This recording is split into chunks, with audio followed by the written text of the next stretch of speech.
Hello and welcome to the first edition of the Anchor podcast. We're doing a short video today just to introduce what we are doing with our rebrand, following on from our very successful period as Man on Inverclyde. So I'm going to be introducing our chairperson, Kay Gibson, in a second. But before we do that, obviously you're tuning in to find out a little bit more about what we're doing. We are rebranding. We are known as the Anchor now.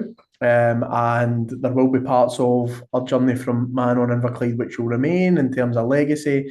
But ultimately, moving forward, we will be known as the Anchor. My name's Chris Paul, and I'm the Chief Executive of the Anchor, and I'm delighted to be joined by Kay today. How are you, Kay? I'm fantastic, Chris. How are you? Doing good, doing good. Busy, obviously, day before full launch publicly, but as you know, there's been quite a lot of work going on in the background to get us to this point. But I feel confident that we've done as much as we can do at this stage, and I think it's looking good. The initial feedback on people from the sort of transition over to the Anchor is probably making me feel settled in terms of the choice. So yeah, all good. Absolutely. All Good, good. good. So obviously today we're just doing a short video just to, I suppose, have a chat about it between ourselves, myself as the chief executive and yourself as obviously the chairperson. So come to yourself for why the rebrand? What's the reasons around moving from Man on Inverclyde to the Anchor in terms of your perspective, but also on our board of trustees who obviously meet on a regular basis? I think for me, Chris, when I first joined the charity as a trustee, just under a couple of years ago, I was absolutely blown away by the work, but I was also very struck by the Man on title being very gender specific. And I suppose just knowing the phenomenal work that you do with women and their families already, with the name Man on, I just thought, how many more people could we attract if we didn't have that? You know, it's just similar to if it was Women on, how many men would contact Women on. So it was more about thinking about the diversity and inclusion of the people and just kind of feeling maybe we are stopping people, as many people as possible, from being involved in these fantastic local services. And I know we've kind of spread our wings a wee bit and we're working beyond Inverclyde, but I just kind of thought maybe a subtle change in the name would be helpful to make it feel more inclusive. Yeah, no, I think that's true. And obviously, we've done some great work with our talk on female services. Our young person service probably 50-50 in terms of gender balance. So I think that was one of the big drivers for us. And for me, I think when I've reflected on it, what we don't want is any sort of barrier being in the road for anybody that might need help. You know, somebody who's Absolutely. suicidal in our community, and potentially the name might have been that. That was some of the feedback that we got. So it's obviously been a long process in terms of evolving from that. But yeah, I think it's really important that we also note that we're also still very keen on supporting men. And Absolutely. we know that the suicide rates obviously lean towards males, but we do know that more females do attempt suicide. So there's for us, it's just about being there for the community. And I think you're right in what you're saying. It's about trying to take those barriers away to try to just be a bit more inclusive. And I think the Anchor, is a great symbol of that. We get pictures taken up at the Lyle Hill yesterday as a team, and just being up there, that sort of sense of community, the view that you even get from there, and the sort of feel of that. The Anchor being that sort of symbol, if you like, of stability is something that I think is really important for us. So yeah, I think there's a few reasons in there, but for people who are maybe coming to our services prior to this, and they're worried about, all this change and everything that might be kind of getting taken away from the previous stuff. On your sort of thoughts as the chairperson, what sort of things will remain the same, do you think? I think accessibility. I think this is very much, and I know it sounds a bit like cliche, but this is a service that's by the people for the people. Do you know, it's people from backgrounds that are really committed to supporting people's mental health, preventing suicide. I think it's a service that has been very successful because of that. People can relate to the people who are providing a service. They're kind of not thinking, oh gosh, I'm having to approach a kind of formal agency like social work or health services or anything. I can just go along, have a chat. And I think that's sometimes what people need. I think there's still a lot of stigmas we know around completing suicide. So we want people to feel that we're approachable, there's absolutely no judgment. And we understand as well these things are a continuum. You know, things that might be in the back of people's heads are not things that they're maybe talking about to friends and family. And they can come to us and confidentially we'll give them the support and the guidance that they need to give them a bit of stability to be thinking about things that can promote their mental health and also get them away from thinking about things like suicide, particularly at certain points of the year. Maybe it might be anniversaries of people's passing, it might be around festive periods like Christmas and things like that. So we want to be accessible. I think the fact that the services that the Anchor provide are so in the community, they're in schools, primary schools, secondary schools, colleges, universities.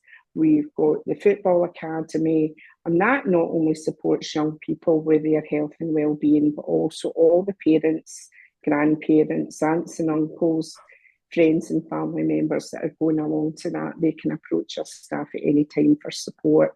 So I think it's about the accessibility that makes the service so special, and one of the things that we would want that to continue moving forward. Yeah, and you're right. I think there's so much of that I think when you maybe look at what's going to change, it's probably refining what we do a wee bit and looking at, I think, trying to put like the stability service on more, which is more crisis support. Our connection service will move to a Tuesday, which is a sort of peer support model for support. And I think that having that across that one day increases that sort of structure for people as well. And we've got our belonging service, which you've touched on, which is ever growing and ever expanding into various places, whether it be the schools locally, the college locally, and further education, or it might be Rossi or Kilmacombe that we're obviously delivering our work in. And we're keen to pop up and have conversations in various spaces and places. And again, we've got our assist delivery, which we're doing our next instalment of that next Tuesday and Wednesday. So that'll be the first time as the Anchor. So although there is changes, a lot of the things will stay the same. But what we're hoping is to improve our support. And particularly for me, I think one of the ambitions is to really dig a bit deeper into those who are expressing those sort of suicide behaviours in the community and reach out to them, collaborate hopefully with other organisations, whether it be statutory or other third sector organisations, to complement each other. So I think there's quite a lot of work that the Anchor needs to do. And I think, you know, as much as a lot of this stuff will feel hopefully the same for the members that have enjoyed that journey in terms of the relationships, I think there's definitely room for us to do a lot more in the community. And, you know, we want to remove suicide from Inverclyde, whether that's possible or not, you know, but we want to really strive for that. So yeah, I think there's lots in that. There's lots to be excited about. There's lots to plan. There's lots to sort of work on. In terms of the kind of next phases, how do you envisage the sort of first few months going for our new identity, our new brand, our new vision? Well, obviously, we're having our kind of rebrand event tomorrow in the community. Yep. So I think there's going to be a lot of the membership, a lot of staff, a lot of volunteers. The board are all made up of volunteers, obviously, as well. You're all going to be there supporting that, launching that. I think continuing to just do more of the same. You know, there's lots of community engagement that we do at different stages where we go out to different communities and have kind of pop-up events and tell people everything about it. I'm hoping as well that the assist training, I'm hoping that people will increasingly want to bring that into the workplace, because I think it's such a great way of reaching so many people in the community. And I know that we've been working with organisations, for example, Diodes and other organisations. Chris, you could maybe mention some that we're working with. But, just having that spread of influence, I think, empowers the community themselves to create their own stability. So I think if I was going to say anything, it's going to be more of the same, but hopefully more people being able to identify and say, right, I'm going to nip along to that football match, or I'm going to have a chat to one of the staff that are in my daughter's school, and I'm just going to say to them, my sister's struggling or my uncle's struggling or whatever. I think just making us more accessible and doing more of the same and doing it better, I think, is really what we're hoping to do. Yeah, and you're right on the diodes front. We've worked with a few organisations, James Walker, they've all been one. Visibility Scotland, we just recently done a programme of work with them, and we're also working alongside HSCP to support the staff who are obviously working in the sort of residential and looked after places in the community, so the care experience world, and the staff there have loved the assist, and we've loved having them on it. It's just so powerful to then hear how they're actually carrying that out in their roles, which we both know obviously from our previous experiences. So yeah, I think a lot of that hopefully continues and grows. And I think for me, it's about trying to reach new people, trying to get out Absolutely. there. Something I'm really passionate about is supporting a lot of the families who have been impacted by suicide, or families who are really struggling in the community with whatever it might be, a loved one who might be having their own battles. But I think there's so much support there that we can do for families. Some of the best work that we've done has been when we've worked with the kind of whole family as a team. So I think sort of lasering into that and really digging a bit deeper for me is huge, opening up opportunities hopefully to work with suicide through gender-based violence as well. I think is something that you see it in the sort of press on a regular basis. Lots of research there. When I went over to the World Congress for Suicide Prevention in Slovenia, that was a big theme, which people sort of discussed as something that is really evident in experience with sort of domestic abuse, suicide. So I think there's so much that we can start to get our teeth into now, and hopefully, moving forward, we can get the funding that sort of secures a lot of these projects. Hoping that in the new year with the rebrand and the different identity, it starts to open up different doors for us to really get deeper into our community and support Inverclyde and beyond as much as we can. Absolutely, Chris. And I think, yeah, right, it is around 80% of men who complete suicide, but the first two suicides within Inverclyde of this year were of young women.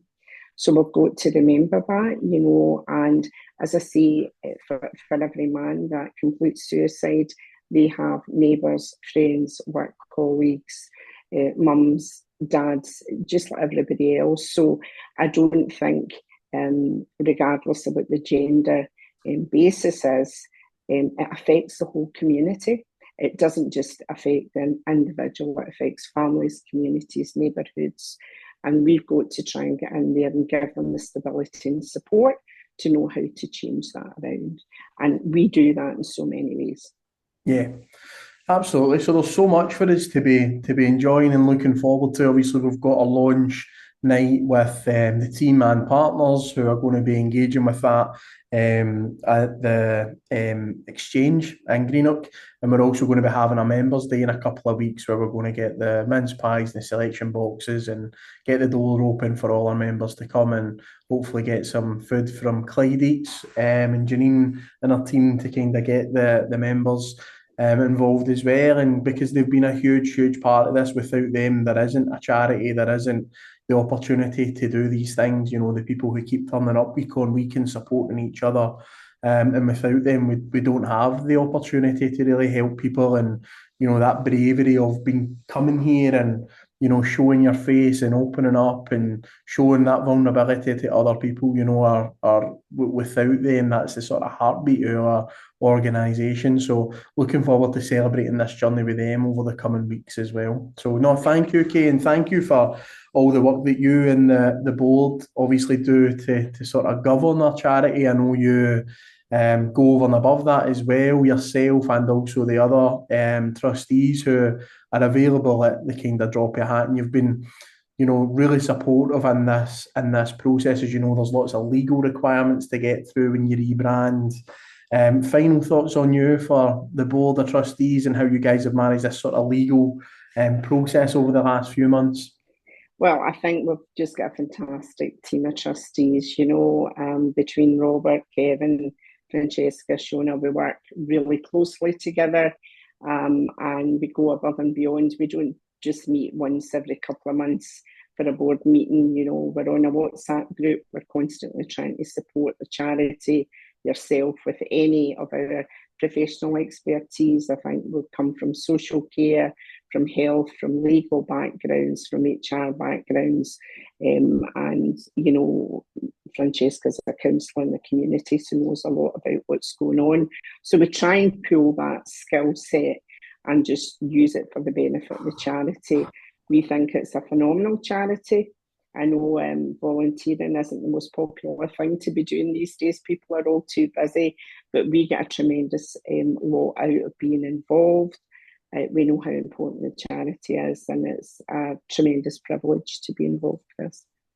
Thank you. No, thank you for your time. And I think people forget that trustees are volunteers as well. So, another group of people that we wouldn't be able to do this without as our volunteers, our trustees, our staff.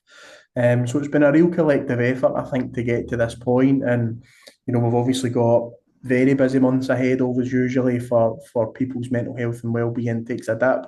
Obviously, as we know, in these sort of festive periods with lots of stuff happening and going on. So yeah, the message is loud and clear. The anchor is the new identity for our charity. A lot of things will stay the same. The accessibility, the no waiting list, the no appointments, the drop-in spaces, knock the door, you'll get that on a Monday and a Friday. But there is exciting things to come. There is new projects that we're hoping to develop. And the big thing for us is continuing to prevent suicide in Inverclyde and beyond, and making our communities safer from suicide is the absolute mission and aim.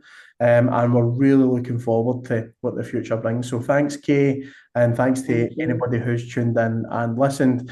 Please feel free to get in touch with us if you've got any ideas about collaboration. And also as well, if you know anybody that may require a bit of support, please look on our social pages where we'll be explaining where we're going to be opening and how people can access that. So thank you very much.